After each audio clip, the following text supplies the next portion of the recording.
So mail মার্কেটে গিয়ে বোন ভীষণ বায়না ধরেছিল একটা টুপি কিনবো বলে। সো বোনকেও ওই টুপিটা কিনে দেওয়া হলো।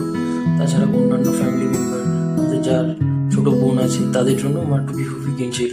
এছাড়া ফ্যামিলি মেম্বারদের জন্য টুকটাক জিনিসপত্র কেনা হচ্ছিল। কিন্তু এখানেই একটা গল্প হয়ে গেছিল, সেটা হলো বোন তো বোনের একটা টুপি পছন্দ করেছে, তো সেটা দাম বলেছে 130 টাকা করে পার পিস। তো ডিসকাউন্ট স্টার্ট করেছে, মা বলছে দুটো নেবো, কত দেবো?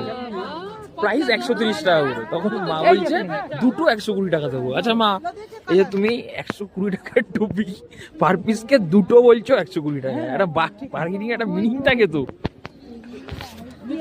মারা এরকমই করতে পারে ভাই, এক পিসের দামে বলছে দু পিস। ওই দিকে যখন মা আত্মীয় স্বজনদের জন্য কেনাকাটায় ব্যস্ত, আর এইদিকে বাবা তার সমস্ত অফিস কালিকদের জন্য কেনাকাটা করছিল। আর আমি এত ঠান্ডায় লোকালদের সাথে মিশে একটু আগুন পোহাচ্ছিলাম।